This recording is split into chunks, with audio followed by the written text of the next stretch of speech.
Hello, good afternoon.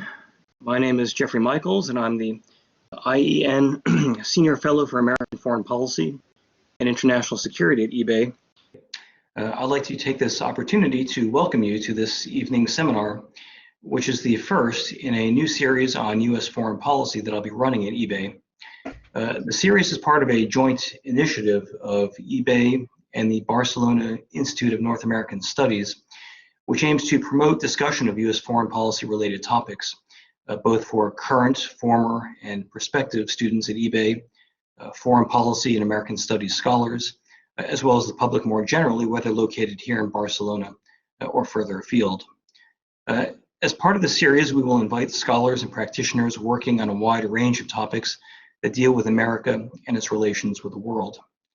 As you will probably have seen from the program that was circulated, this seminar will consist of 11 sessions running between now and the beginning of June. Needless to say, this is an especially interesting period to be convening this seminar with the transition from the Trump administration to the Biden administration. Fingers crossed that goes smoothly. And so I'm very much hoping that one of the key themes we will explore over the next months is the degree of continuity versus change in American policy. Among the topics we'll be looking at are climate change, race, arms control, U.S.-India relations, U.S.-Spanish relations, cultural diplomacy, political psychology, and American exceptionalism. After the summer break, the series will then resume at the start of the autumn term. Overall, the goal is to have about 20 speakers by the end of the year. Now, due to Zoom fatigue, I've limited each session to 1 hour, with each speaker presenting for about 25 to 30 minutes, followed by Q&A.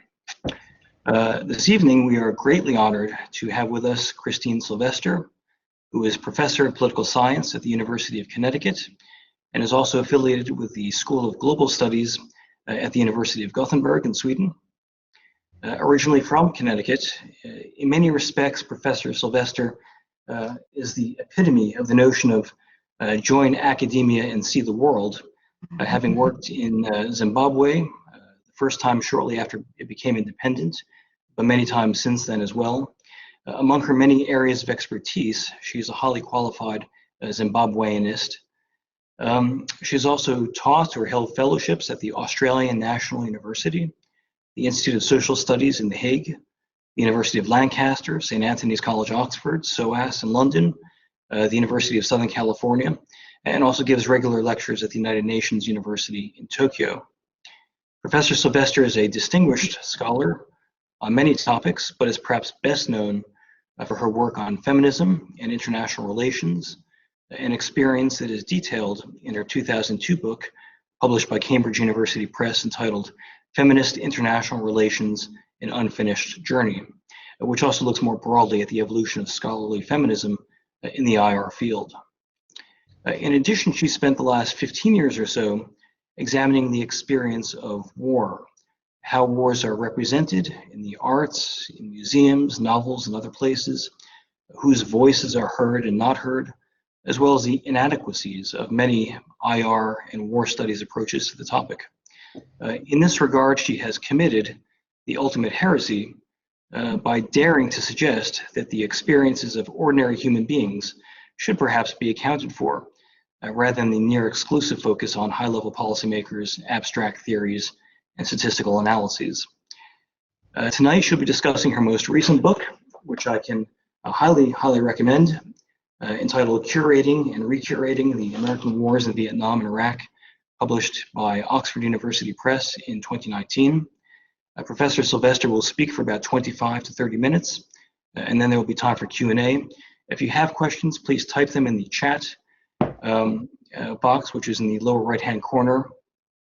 And I would greatly appreciate it if you could also please identify your name and affiliation if you have one. Professor Sylvester, we're going to load up your presentation in a second, but I'll turn the floor over to you. Okay. All right.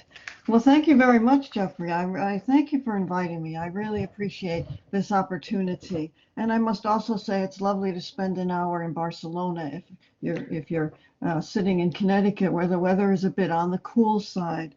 So thanks very much. Um, what I wanted to do in the time I have is to give you kind of a brief introduction to that latest book that Jeffrey has mentioned, and it'll come up on a screen soon. It's a book that doesn't really focus directly on foreign policy, but because I was invited to this seminar series, this speaker series, I look back at the book and I tried to draw out some foreign policy angles that were sitting right there, hiding in plain sight. Um, so that I can fit in a little bit with what you're talking about. I would just like to mention that this is a photograph taken at the Vietnam Veterans Memorial with a sort of casual visitor strolling by, taking in the sights, very nonchalant. It's quite obvious to me from his manner that his hands in his pockets and walking along that he's not probably one of the family members of someone who is listed on the wall there as dead from the war in Vietnam.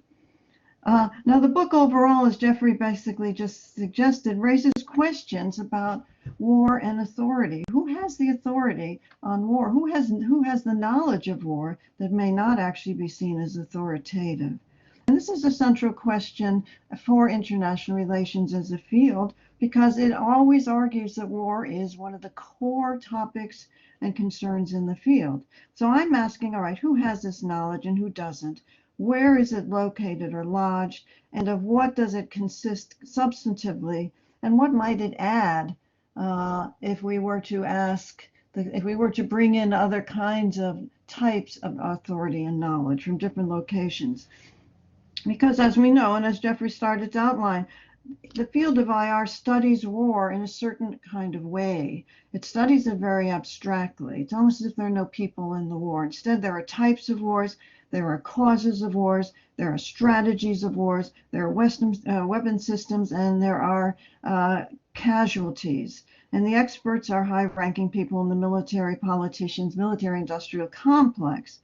So that seems like a fairly broad approach, but it isn't at all, because I would argue and have argued that IR does not study war.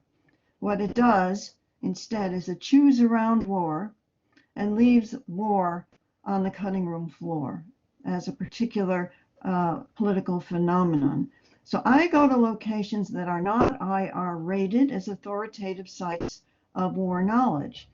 I go to museums, I go to memorials, and cemeteries. These are not abstract places if you spend a lot of time at them. In fact, they can be quite moving and really demanding of one's attention.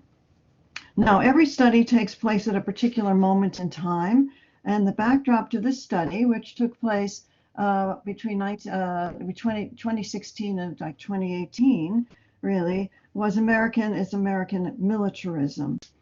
And the militarism that as I identify it, is basically an executive branch that conducts foreign policy through war as a normal activity in a sense of foreign policy, not the great exception, but kind of normal. And this is across types of administrations in the United States, not just all Republicans or all Democrats.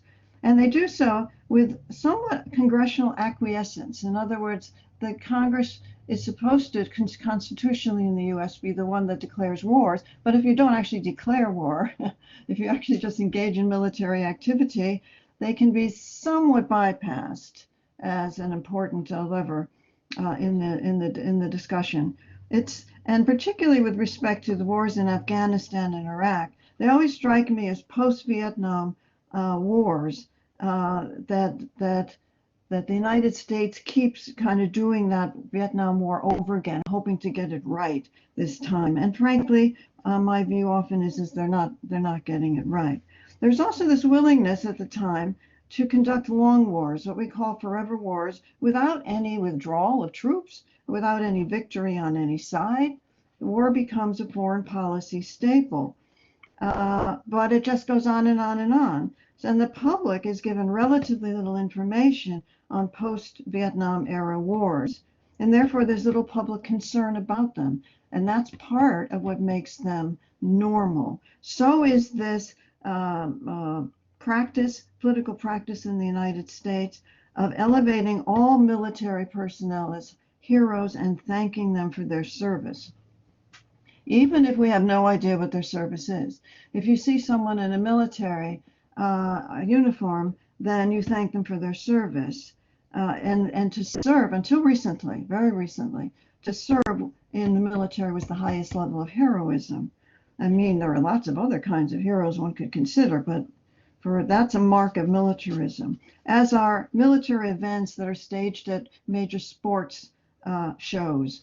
So, for example, in race car events and in football, in the halftime of football, the seventh inning stretch, and baseball, Yankees, for example, out comes, a group of military or one individual to be honored, and not no other kind of person. And we cheer, in a sense, for the doers of war out of ignorance. And we feel good about ourselves in doing that. And also, we don't have to do much. We don't have to go to war ourselves. So in this, we become, in a sense, complicit with a habitual war foreign policy. It just insinuates itself, in a sense, into our culture. Now, I take this all into account in studying war as a social institution, dedicated to settling political disputes by inflicting horrific damage, injury, and death on opponents, on their built environments, on their landscapes, and on their cultural treasures often. This social emphasis leads me to consider war as an experiential kind of politics that has many sides, many locations, many participants, including civilians who are in war zones, or civilians who are not in war zones but who lost loved ones to war, and even my students at UConn who join in the sports spectacles that feature the military on campus. Now, this book takes us to three overlooked sites of war knowledge. One is the Smithsonian Museum of American History in Washington, D.C. It has an exhibit, a permanent exhibit, The Price of Freedom, Americans at War. And it is a type of exhibit that is curated by professional museums specialists in war and in history, but it's very professionally put on. Now, the reason I go there is the United States, and people are surprised to hear this, the United States does not have a National War Museum. You'd think they would. You'd think they'd be really the first country to just jump in and build one. But in fact, unlike the UK, unlike Australia, and a lot of other countries in the world, France, we have an exhibition in an American History Museum that's permanent, but we don't have a war museum per se. But the Smithsonian hosts America's sweetheart museums, all kinds of museums. You've probably heard of them. They range from social history to natural history to art and science. And they have a very definite educational mission. The mission is to present America to visitors, many of whom are from out of the country or school groups or tourists. So that's one place I spent time. I also went to the Vietnam Veterans Memorial and across the Potomac River from that to Arlington National Cemetery, where civilians who lost loved ones assemble really elaborate gravesite displays. And the third component of the book is I read and talked about 6 war novels and memoirs, both from Vietnamese and Americans, from military veterans, from civilians, looking for hidden knowledge in these types of what I consider to be bona fide war documents, in a sense, because this is the only location where the corpses lie open for you to actually consider. The other locations wouldn't want to have corpses lying about. So what experiences of war surface in each location that I've mentioned that could inform foreign policy decision making if we took it on board as part of an authoritative section of war knowledge? Now, here's the wrinkle. As it turns out, much later now, right now, very recently, our new president-elect has announced the intention to conduct, quote, what he calls foreign policy for the middle class, which is interesting because usually it's foreign policy for the corporation's military-industrial complex. Now, we don't know quite what that is yet. He's talked about reducing tariffs and trade, in order to give better prices to middle-class consumers. He's talked about protecting the climate, which has been greatly neglected in recent years. But here's something he also says. He says he will listen to what he considers to be a diverse American class now, instead of ignoring it. And it has been mightily ignored, particularly by the Senate, that has refused to bring up issues that polls will tell you time and time again Americans are interested in. So what might that listening by Biden reveal about national security goals of the middle class? And I think there are some hints about that in my book, and that's what I was going back to look at before I spoke to you. So let's go to two sites mentioned of the four, the Arlington Cemetery and the Smithsonian. I'm going to take you there a little bit. But first I wanted to mention my methodology because, again, it's unconventional as well. Methodologically, I study these sites as a visitor among other visitors. I don't kind of separate myself as a researcher. I don't stand back taking notes.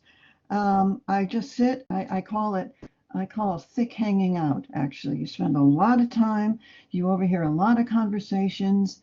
Sometimes people come see you and come and talk to you, and you can have a conversation, but you're not seeking to actually engage them for knowledge. I did only one interview, and I have not done any quantitative analysis, which is usually what's done in the United States, nor have I engaged in heavy theorizing, which I always associate, lovingly I must say, with the European approaches in IR, particularly with my British colleagues, who ritualistically incorporate some framework from some from French philosopher man, and then launch into actually their topic. I always think that that's kind of backwards, but I've told them that many times, and we laugh together about it. So I go as a visitor, but following the museologist Margaret Lindauer, I go to the sites, I spend time there as a common visitor, but given my background as a professor, I can't erase that. There are things I know, and I have some visual acuity when it comes to research. So a critical museum, to use a visitor, to use her words, notes what objects are presented, in what ways are they presented, what's the purpose, and explores what is left not spoken about or left off of the display, and who also asks who has the most to gain or lose from having any of this information presented to them. All right, so I'm a visitor, but a visitor with a critical eye, shall we say. So the Arlington Cemetery first. Arlington National Cemetery is the national burial ground for U.S. military who die in combat or have earned the right to burial there through a rather arcane and complex set of calculations about rank, the war they were in, the family relations, and whether they can be buried too. Section 60 is the section that's reserved for U.S. soldiers who were killed in American wars in Afghanistan and Iraq. There is no special section for the Vietnam dead because there's so many that the cemetery already started bursting its seams and seeking new areas to open up, simply have encouraged or did encourage those killed in Vietnam to be buried in regional or local cemeteries. That was controversial, but that's what happened. It's the farthest removed section, so when you go to visit the cemetery, which is large to begin with, you walk for quite a distance before you get to 60, and it's the most active, other than some of the tourist parts of the museum, the cemetery. This is one that actually has people attending funerals, right, or actually visiting the dead, and it's a very moving sort of situation to be observing. Now, like most military cemeteries, the headstones at the Arlington National Cemetery are regulation. They show a minimal amount of information about a deceased military person, not a civilian, the branch, the war, the date of death. The only exception is a symbol of religion. Let me get an example up for you.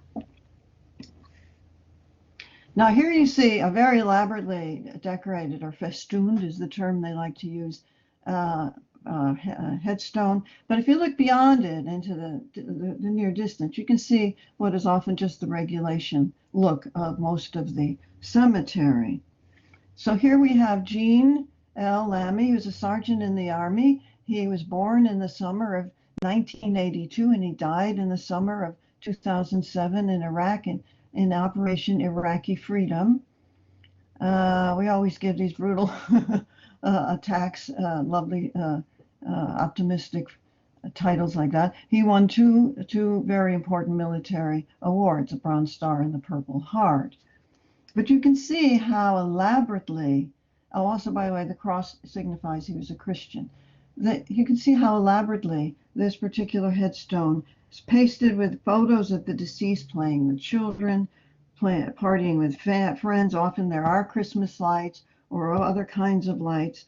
And the grave that extends out from the headstone often is the site of balloons for birthdays or birthday cakes that are brought to the cemetery when the family's sitting to eat on the grave. A little bit reminiscent of the Mexican Day of the Dead type of ceremony. Beer cans, packs of cigarettes, letters. These are ordinary curations of a deceased person's life as a civilian by and large, while also being in the military. That's the thing that caught my eye. There are pictures of people in the military uniform, but what this particular group of ordinary curators, not specialists, their family members, want to emphasize is this person to them is a lost civilian in a war. Now, the Department of the Army manages this cemetery and had looked the other way for nearly 10 years, and then it swooped against the displays without warning in the summer of 2013 and confiscated all the what it called embellishments and threw them away, even though that some of them were precious objects to the person who left them. And the reason was they wanted to preserve a uniform aesthetic for all who die for the nation. They're forever military people. There's no place for personal civilian memories because these bodies belong to the state. Now, the families, of course, were outraged when they came to the cemetery and saw everything gone. And they started a resistance campaign through the media and through petitions to Congress that carried on for quite a while. And one family member told the media, look, he's a person. That's what they're taking away. Now, a compromise was eventually reached so that the Army Department would allow small handcrafted objects to be left at the graves for 1 week, and then would be collected and warehoused by the Army. And they're warehoused in Virginia, the next state. For what reason, I can't get anyone to tell me. I mean, they're just being stuffed in there, but there's no particular plan to exhibit anything or give anything back, actually. Now, interestingly, the families agreed to the compromise and immediately rebelled against it.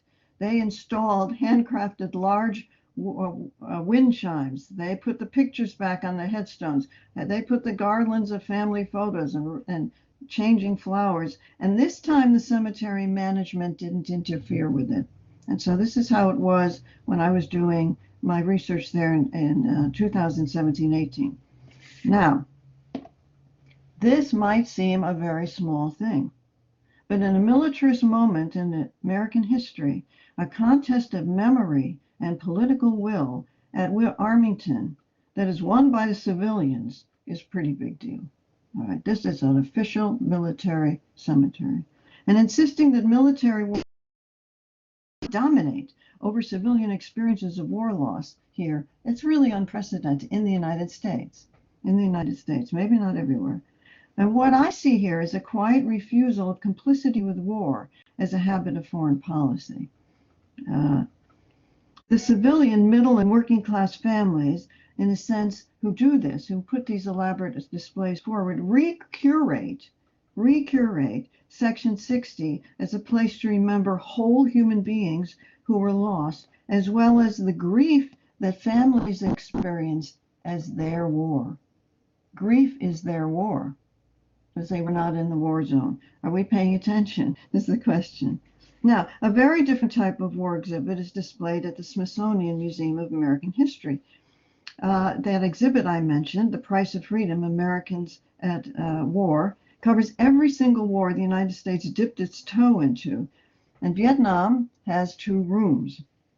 The first room shows a bank of small 1960s TVs showing on a loop the news of the Vietnam War daily. And there was a lot of news that was shown to people in that time. There were photojournalists on the ground taking pictures, sending those pictures back regularly. Interviews were shown with soldiers. There were daily body counts of the enemy killed that always occupied a place at the top of the frame that you were watching. All right, so the American public, interestingly enough, had more information about the American war in Vietnam than they have today in this kind of plugged-in, digitalized world, globalization world, where communication is supposed to be instantaneous and everywhere. Now, the second room that you enter is this. This occupies most of the second gallery. That's a long and narrow gallery, and the Bell UH-1 Iroquois Huey helicopter takes up most of the space. And notice how it's staged, if you can. It's staged to relay a story. And it has blue night lights, and a war-hardened Huey has just landed, so supposedly with 3 soldiers, a pilot, a scout, and a medic on the ground attending injured comrade. So the visitors who come in from this bombardment of actual visuals of the wars that took place enter a believable war zone of a different type, so close to the Huey you could almost reach out and touch it. What you can touch down, and you'll see it on the bottom left, is an accessible console where you press red buttons to hear heartwarming stories about all the good that the Americans did in Vietnam and nothing about any harms.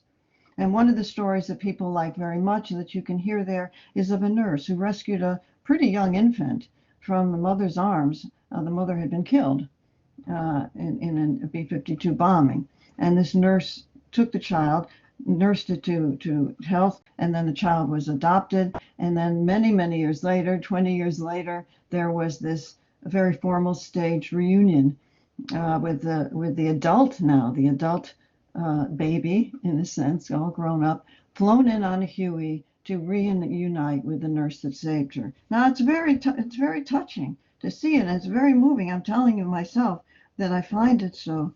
But there's an awful lot that is not spoken, like that the woman died at the hands of the Americans. Also, the Huey in such a central position leaves the impression to the uncritical visitor that the U.S. must have won the Vietnam War, because look at its impressive technology. In fact, as we know, the United States lost that war ignominiously, despite the superiority it clearly had in weapons and in aircraft in particular. The vehicle that many scholars say won the Vietnam War is not the Huey, but it's this. This is the North Vietnamese bicycle. All right. It is placed under the tail, if you look up a bit to the right, of the Huey helicopter. It's almost like a last-minute addition, maybe a kid's toy that somebody stuck in there. It's not staged. This is what's interesting to me as well. It's not staged, and it could be staged, because bicycles like that were loaded up with 400 to 500 pounds of war material, clothing, and food, and they were pushed, never ridden. They were pushed up and down the Ho Chi Minh Trail that ran between, if you look at a map of Vietnam, how long and skinny it is. All right, in order to supply troops in the south, they loaded up these bicycles, pushed them up and down in a hilly area throughout the war until the very end, really. So the Huey gets the dominant spot and the elaborate staging. The bicycle gets a light, period. And I've seen so many people walk past it, just sort of not even noticing at all. So the display in the Smithsonian is not only misleading, it never admits the United States lost in Vietnam or shows the scramble that took place on April 30th, 1975, to airlift the very last U.S. Marines that were on the roof of the embassy, the American embassy in Saigon, as the northern troops actually advanced on the city. And some of you may, who study war, have seen pictures of these Hueys just falling into the ocean there because of the location of the embassy was near the water. And people overloaded them and they fell. I mean, I show this to my students, my undergraduates, to show what it looks like when the United States loses a war. And it's quite a scramble. All right, now how would you protest this? I mean, you can't do what the Arlington families did because we're all simply visitors at the museum. We don't know each other. We're not meant to be critical visitors. We're there to learn from the museum. The Washington-based top curators authoritatively narrate this failed war as America endeavoring at least to do the right thing, which is the most important point to remember. And just as an aside, when I did this one interview with the director of this exhibit, he said he argues strongly every time the exhibit is under review, just to keep that North Vietnamese bicycle in the exhibit.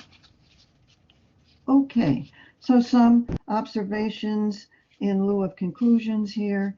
Really, these are just two cases of civilians curating wars or recurating what they've been taught informally at Arlington and very professionally at the Smithsonian.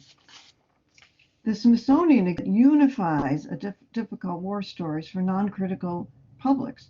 It skews the whole story around national intention rather than war conduct and results. So there's no PTSD here, post-traumatic stress disorder here, and there's no dedicated exhibit on the My Lai massacre, the American troops that just massacred a whole innocent village of really women and children. Arlington ordinary curators, the ordinary people who curate the headstones, exhibit war knowledge around a very clear theme of loss. War is loss. Asking, in effect, who owns those bodies and the knowledge that are lodged with them. By reclaiming authority from the state, they reframe the soldier to include a civilian lived experience and mindset. And that is very much the mindset of those who assemble the exhibits. That is their war. Now that's a major recuration that challenges the uncomplicated narratives of the Smithsonian. But there are so many other neglected experts on these wars still to bring in. So for example, warriors who were wounded in combat and are out of sight, and it seems like eternal medical waiting rooms in the Veterans Administration, have their voices and those of their caretakers muted by the hollow cheers for those who serve. And this goes on for Afghanistan and Iraq too. Awful lot of people injured, horrific injuries, and we don't spend much time investigating that in IR. It's a bit like the pandemic that's currently going on, the war, that's kind of a war against the pandemic, where the frontliners in the United States, at least, they're the ones that are caring for the COVID victims. They're praised. They're the new heroes in the United States. However, they are not being supplied with adequate protective clothing. So many of them are succumbing to the virus. And what of the Vietnamese, the Afghans, the Iraqis, the Cambodians, the Laotians, who were killed in wars, the wars that we started or we egged on? Their names aren't on the Vietnam Veterans Memorial or anywhere else, really. So where is their authoritative knowledge shown? Well, sorry. This is a sculpture, in a sense, from the Military History Museum in Hanoi. Right? And at first, when you look at it, it looks like a very contemporary, sort of weird or sort of cool, assemblage, a sculpture. And then you notice that it's made up of plane parts from American planes that were shot down towards the end of the war. Those are all American planes. Okay. Now, very unusual to see a photograph in the middle of the whole thing. But what is the photograph of? A soldier, without exerting any muscle energy at all, is pulling this star toward or away from its location towards something. The star is right next to the photograph. You can see it. And the real interesting thing about that is the message is sort of, see, this wasn't as hard as you think it was. I don't need that much energy to show you I won. And then the real kicker is that soldier is a woman. She's a North Vietnamese woman. All right. And in the militarized masculinities that surround war, having a woman kind of pull your star from your star planes is really sort of is another sort of message of the American weakness. It's fascinating to me, this particular assemblage.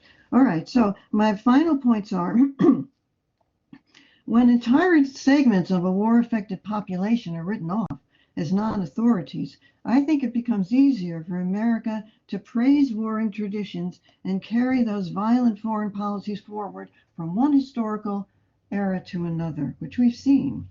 So perhaps foreign policy for a middle class could begin to free them from forever wars and also honor elements of their war experience. So as I write in my concluding chapter, quote, not to notice and credit many people and locations with authoritative war knowledge can be more than an oversight. It can be a forgetting that is appointed exclusion, and therefore war wins again. Thank you very much. Professor Sylvester, thank you so much indeed for that excellent presentation. I see we still have just over 20 minutes for Q&A. I would encourage everybody who has a question to type it into the chat box, which is on the lower right-hand side of your screen. Currently, I think there's a number 1 next to it in red, if your screen is the same as mine. And if you do type in a question, if you could also tell me your name and affiliation.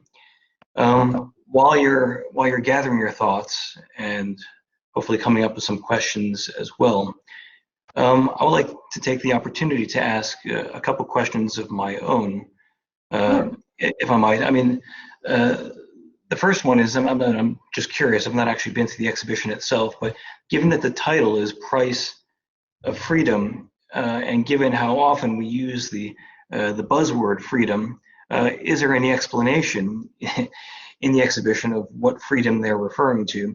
And something else which I was a bit curious about, I was listening to it after reading the book. As I mentioned to you, I was listening to the C-SPAN interview from 2004 at the time that they opened the exhibition at the Smithsonian, listening to one of the curators, Jennifer Jones, speak.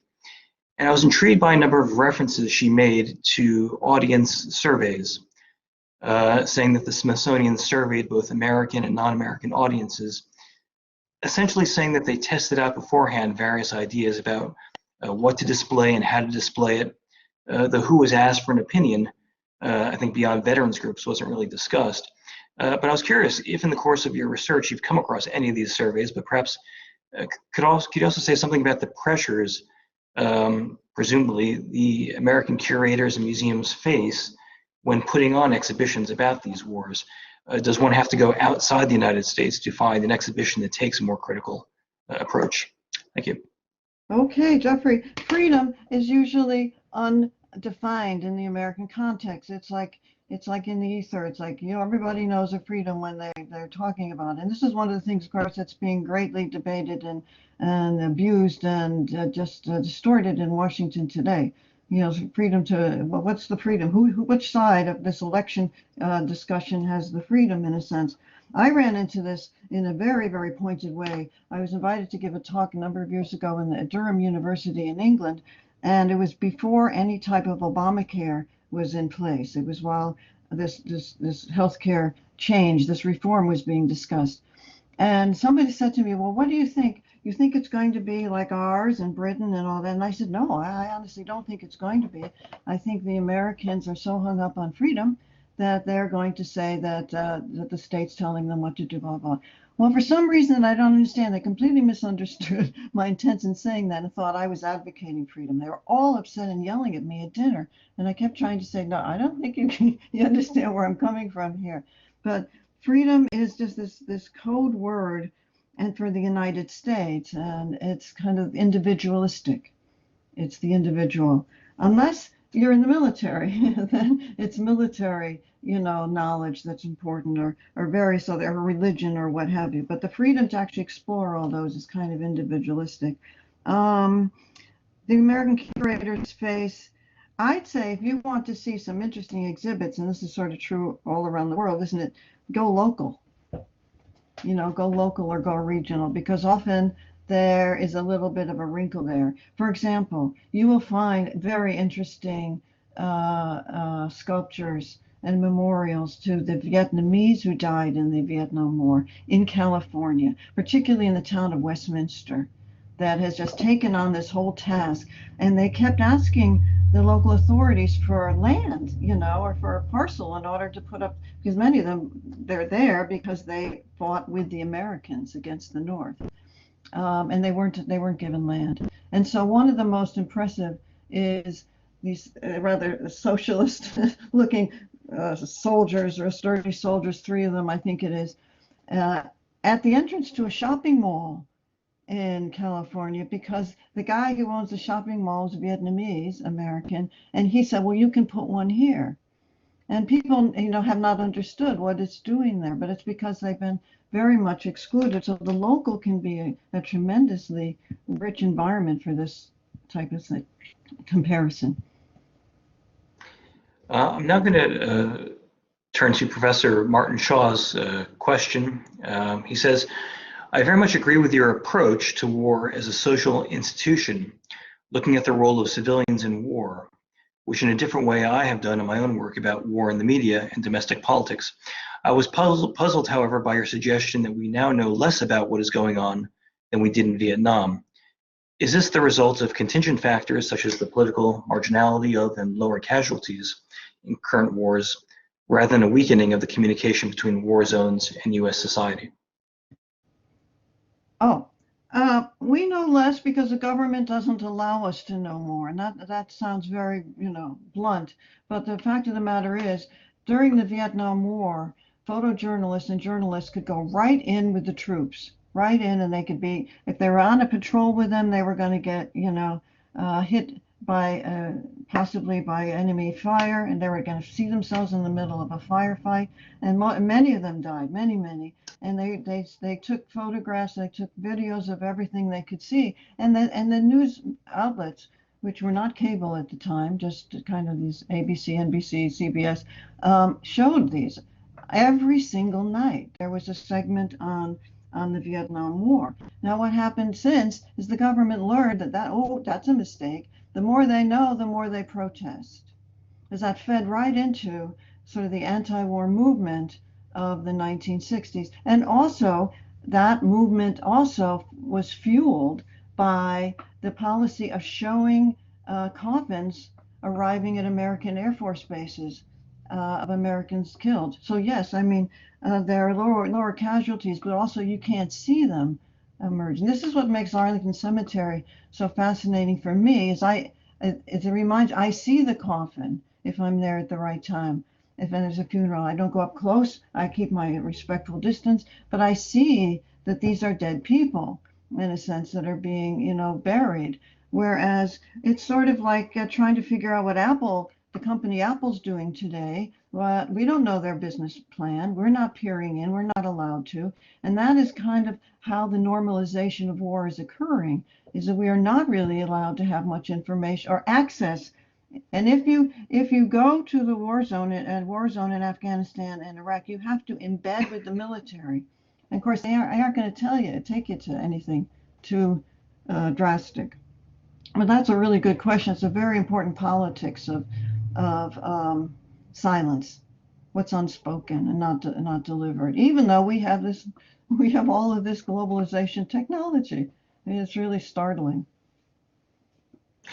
I'll now turn to another question from Marina, who says that she recently read an article saying that some counter mainstream IR theory views have had the opposite outcome that they were looking for. He mentions the example of how anti-racism has not eradicated racism in IR. Instead, it has awakened sentiments of paternalism. Yeah. Do you see the same paternalism happening with Vietnamese people during the war? How can the dominant discourse be subverted? I think it's not paternalism. I mean, there's an interesting book. I don't know. It's a fairly new book, "Bringing the War Home" by Kathleen Belew, Belew, that I'm using in my graduate classes, because she is tracing the the rise, the extreme rise of the white supremacist movement to the Vietnam War veterans, the American veterans who came back to the United States, didn't get their parade, didn't get any hoopla and how wonderful you are, and actually started taking it out on the Vietnam not veterans, refugees that were brought to the United States, and many of them were onto those Hueys as they took off from Saigon those final days. I wouldn't call it paternalism. I think it's sort of an invisibility, sort of a political invisibility. And so that when some of the veterans would see the Vietnamese men in particular fishing in rivers in California, they would often, torment them horribly. And then they decided, I mean, if she traces this, I'm just, giving you the little 2-minute blurb, but she traces this to their annoyance and their sense that the Vietnamese are being treated better in the United States than they were treated. And so there was a certain racial backlash, white racial backlash against the American state for bringing these people, so to speak, into the United States. And they still, if you read the material of Viet Thanh Nguyen, he's a Vietnamese American who's written. I'm looking at his book, Nothing Ever Dies. He's written what I consider to be one of the best books on going back to Vietnam and seeing the war story there. He talks about how they're still considered, sort of these secondary people in a lot of their own communities. They're segregated in a sense. So they've become part of a large group of racially sort of either oppressed or ignored. Some groups are ignored and some groups are shot. They're not shot, in police raids, but they're pretty much ignored. So there's definitely a sort of a racist strand there. I think IR is picking up on a lot of these things, but let me tell you what's happening. I think, and you tell me I'm wrong, it's just being marginalized. I remember this from the feminist IR times. I only moved away from feminist IR because I felt I had said what I needed to say. And I can't keep saying that. I have to go on. My mind is restless. I have to go on to other topics. And I always incorporate them. But that marginalization, I remember giving a talk at the University of Southern California to their International Relations Department, at the end of which a very leading person in the field raised his hand and said to me, all right, let me see if I have this straight. Are you saying IR is gendered? Like, I just spent 45 minutes talking about gender in IR, and that was the question. It was sort of a really kind of a put down, marginalization type of question. And I think that's what IR often does. It especially in the United States, it continues to reward people who are doing the mainstream work. We have a question from Emma Hall asking why you think it is that there is no National War Museum in the U.S. And if I could just sort of add one sort of follow-on to that, why is there no Peace Museum? Or at least I think there was once for example, in Chicago, which closed some years ago, but you don't see that as you do in some other countries. Well, there were strong efforts to create a war museum.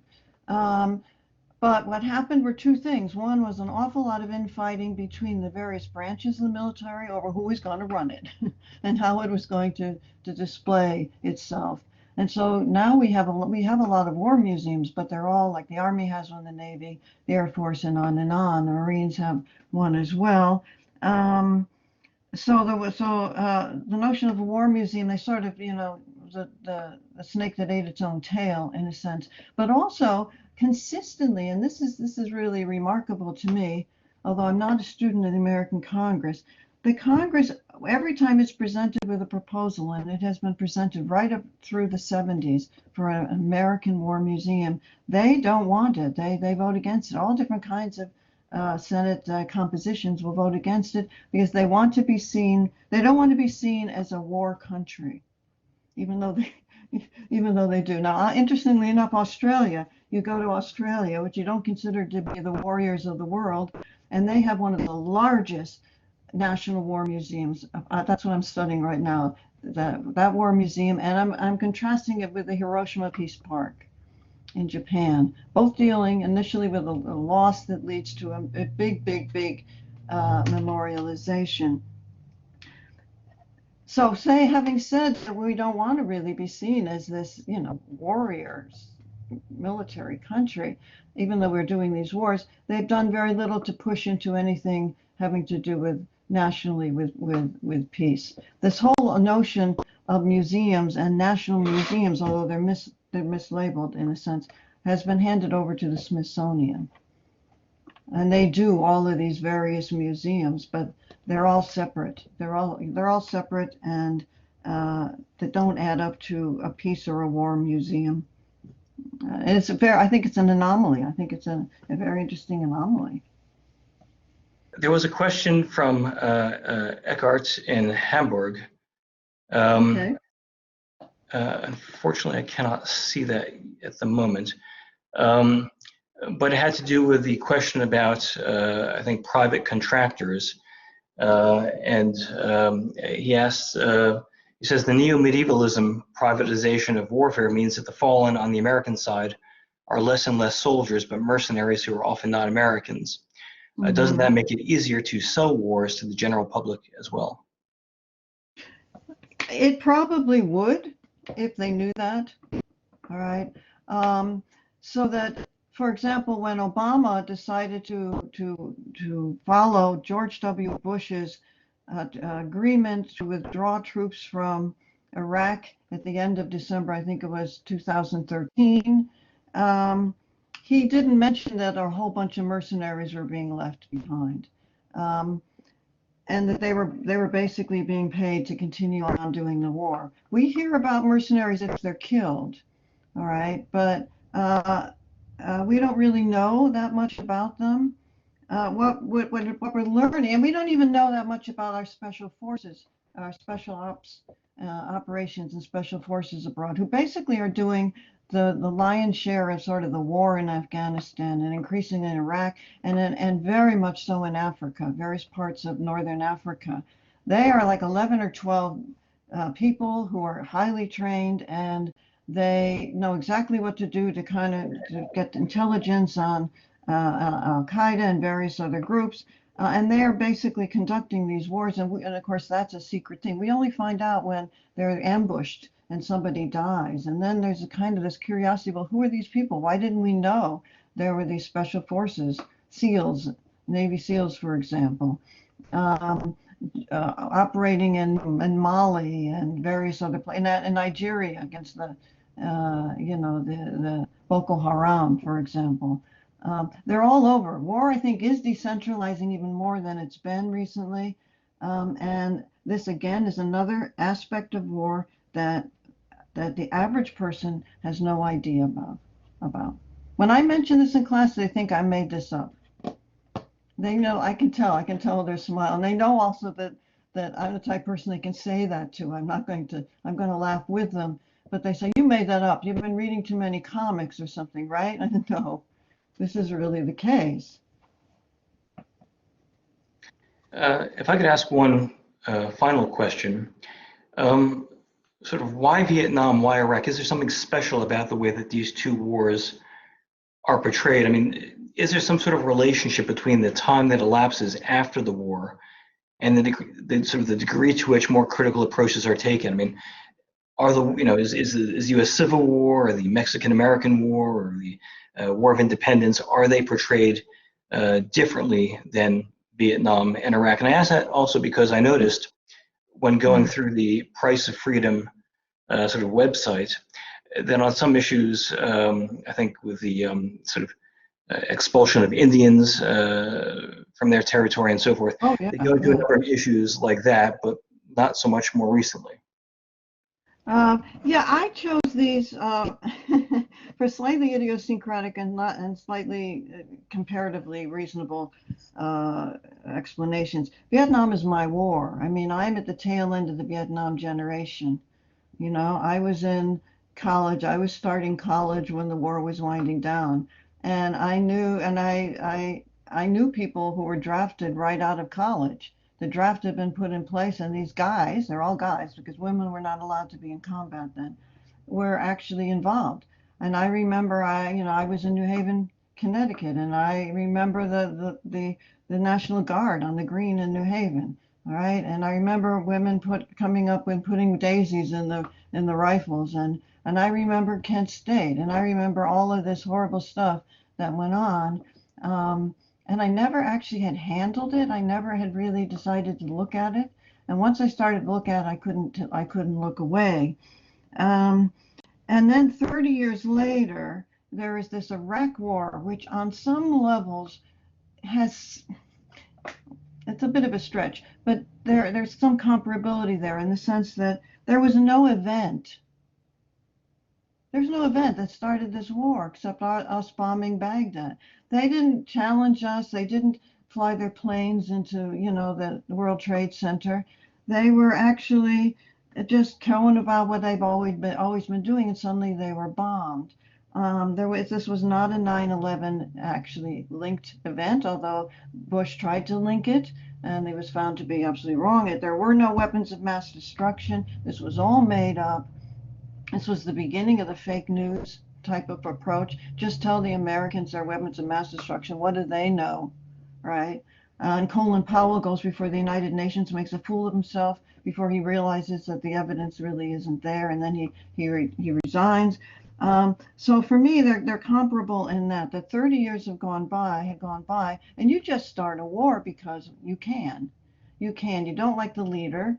You don't like some of their policies, but boy, there are a lot of countries with lousy policies.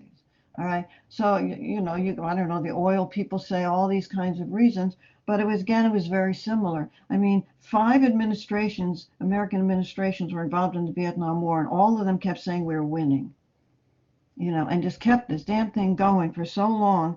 And then there's even a longer war now that's been carrying on even longer. So, and whereas Afghanistan is very similar, and I'm interested in it, but that had a specific event, a serious event that precipitated it. And a lot of Americans would have been very angry if the United States had not taken some military moves against Afghanistan. I think people were engaged with that one. The Iraq War was a hard sell, in a sense. There's one final question from Adria Rivera, who asks, sort of referring to the helicopter scene and sort of the imaginary of Vietnam War films. He asked, to what extent do these memorial museums need popular cultural references to create certain feelings? And have you observed different reaction to visitors depending on age, gender, and social background? Well, with respect to the Huey, everybody falls in love with it when they see it. I mean, it's sort of staged to make you do that. What I see in these museums, if they really want to make a point, they use all of the dramatic possibilities in our cinema and our television and what have you to really draw your attention. And they really know how to pull on the heartstrings in the sense with so the consoles. So they are really using the techniques of popular culture to draw your attention, and the attention is to a story that was true. I mean, this helicopter was there, all right. It's a bit damaged if you look at it closely, and there were lots of them. I can't remember how many thousands of them there were, actually, and they were the main aircraft for the Americans during that war. And everybody knows it. Anybody who walks in, remembers the whoop, whoop, whoop sound of it and can be attracted to. People are very attracted to large military objects. Right? I saw this in Australia as well. Is if you show, and they show a Huey, and I think, as I've told you, they make it sound like the Huey was the Australian invention. They're so crazed about this Huey that they have it actually, the motor start, the guys climbing out, the yelling and screaming, and an actual firefight is going on. And you're standing there just looking at this Huey. In a sense, it's interesting that the Americans, who actually had the Huey and are very inclined to war all the time, actually put together a pretty sweet little presentation of that Huey that landed because somebody was injured, a comrade was injured. But yeah, the staging, I started talking about curation a while back, and there were some friends. I have a good friend who's an art historian. She said, stop just using that term, because in museums, the most important thing that the visitor sees is staging. The staging of the object, how it comes alive or doesn't come alive, or what it's put next to and what have you. That's partly the curator, but today you bring in a whole separate team to do that. I'm afraid as it's just past 7, I need to bring this session to a close. Professor Sylvester, thank you so much for your excellent talk. Thank you. Was really appreciated, and I learned a great deal both from your talk and your book upon which the talk was based. I can assure you that at the very least, getting us to see the topic of America's wars from this different angle has certainly encouraged me at the very least to rethink the way that I design a course syllabus, and I suspect I'll need to amend mine quite a bit. I'd like to also take this opportunity to thank my eBay colleagues, Helena, Gloria, Carlos, for their great support helping to organize this evening's event. And for everyone else who joined us this evening, thank you very much for your participation, for your questions. I very much look forward to future discussions on U.S. foreign policy related themes, and would encourage all of you to spread the word, as well as to provide any feedback, which you can send me by email. Some of these talks will be recorded and posted online, but some, I'm afraid, won't be, especially those where government officials will be invited to speak. So I would definitely encourage you to attend future seminars on the day itself. Next week, we will have Mara Oliva of the University of Reading, who will be speaking on the topic of climate change and U.S. diplomacy. I look forward to seeing you then, and wishing you all a very pleasant evening and week ahead. And again, Professor Sylvester, thank you very much indeed. Thank you very much, and best of luck to everyone.